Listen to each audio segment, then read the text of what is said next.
From MTN News, this is Montana This Morning.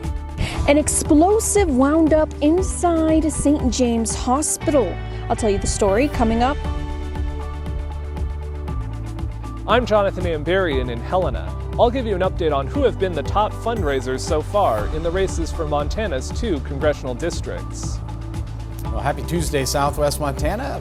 6:31. Chet Lehman, Matt Elwell with you here. Sun's starting to make its way into the mining city. Not going to see much of that today. No, probably not. Late in the afternoon, we may get some sun. Man, you were talking about this at the top of the show. Right. It is warm outside. It's really warm outside. We've had reports near 50 degrees all morning long in Ennis. 30s for most of the area. 30s out toward West Yellowstone as well as we're starting the morning. There are some showers that are trying to work their way into the region. It won't be long before we start seeing rain or rain-snow mix trying to work its way back through here. It's not widespread. I think the mountains pick up most of the moisture on this, but it is bringing at least some scattered showers through the afternoon and evening, making things pretty damp. It's also going to be a little windy. Our daytime highs are fluctuating a little bit. Latest forecast calling for temperatures into the 40s, low 40s into the late afternoon as we see some of these showers and wind try to work their way back through the area.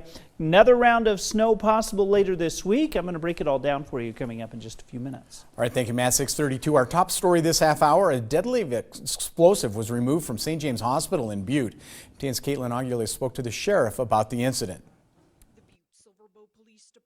Received a call on April 14th at 7:30 p.m.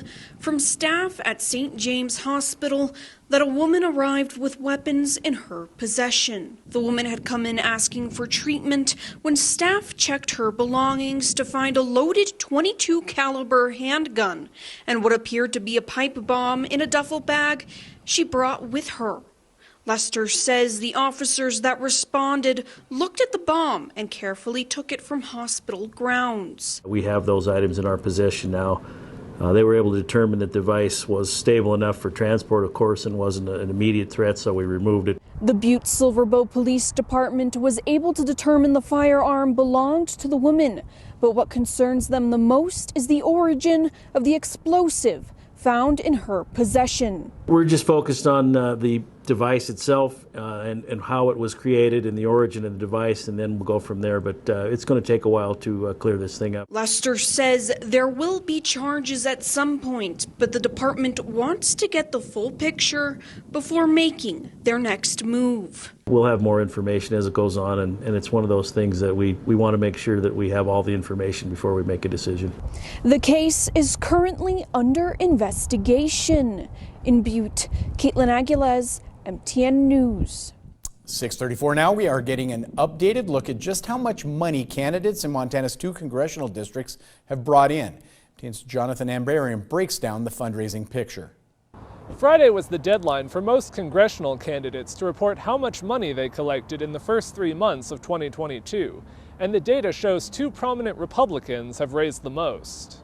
In Montana's 1st district, the western part of the state, former Congressman and Interior Secretary Ryan Zinke raised another $1.1 million in the first quarter, bringing his total to nearly $2.5 million over the last year. He significantly led his rivals in the Republican primary. Former state senator Al Olszewski reported raising $264,000 from January to March, including $175,000 of his own money. Mary Todd, a Kalispell businesswoman and pastor, brought in more than $53,000, including $15,000 of her own. The top Democratic fundraiser has been health policy expert Cora Newman of Bozeman. She brought in more than $400,000 in the first quarter, with well over $800,000 remaining in her campaign account at the start of April. Monica Trinnell, an attorney from Missoula, raised more than $254,000 and had $266,000 on hand. Tom Winter, a former Democratic state representative, brought in about $42,000 and had $16,000 left in his account. In the 2nd congressional district, central and eastern Montana, incumbent Republican Congressman Matt Rosendale reported $310,000 in donations in the first quarter of 2022, in addition to more than $1 million in 2021. On the Democratic side, State Senator Mark Sweeney raised more than $82,000 since launching his campaign in February. Penny Ronning, a former Billings City Council member, raised just over $24,000 in the first quarter, bringing her total to $39,000. In addition, Gary Buchanan, a financial advisor from Billings, is trying to get on the 2nd District ballot as an independent candidate. He reported raising just over $40,000, including $25,000 of his own money. Candidates who received less than $5,000 during the first quarter did not have to file a report. 4 Republican candidates across the Eastern and Western districts reported receiving less than that threshold: Kyle Austin, James Boyette, Charles Walkingchild, and Mitch Hoyer, as well as a Democratic candidate in the Eastern District, Skylar Williams. Another Republican candidate in the Western District, Matt Jetty, did not have fundraising information available as of Monday. In Helena, Jonathan Amberian, MTN News. All right, 6:36. Drought conditions in the country's largest farming region are about to impact your grocery bill. Chloe Nordquist has more on what to expect and why this year is especially concerning. High up in the mountains, Andrew Schwartz is gathering data that tells us a lot about snowpacks and their importance to the overall water supply. What have we seen so far this winter, and how do you think that will impact the coming months? We have seen just massive weather whiplash up here. It's looking like it could be another drought year in which we don't have enough water to go around. These mountains hold a very important water supply for California. Here at the Central Sierra Snow Lab, they measure and research all things atmosphere, especially snow. Particularly this year, we are seeing ahead of schedule melt. When it came to our April 1st measurement this year, which typically tells us how much water we're going to have for use throughout the year, we were only at 38%. Well below, of course, where we would hope to be, and well below recent years. The amount of snow you see up here has a direct impact downstream. As it melts, it's used for drinking water, watering lawns, and irrigating one of the largest produce growing regions in the United States. Because of shortages, we have to fallow ground. We have to leave ground idle. So this year, my farm has got 200 acres that's been left fallow because we don't have enough water to farm it. Bill Diedrich grows everything from almonds to grapes and processing tomatoes in Central California. Over the years, how has the snowpack from the north impacted your farms? Our focus is primarily on water supply as a result of what has happened over the last 30 years in water supply in California.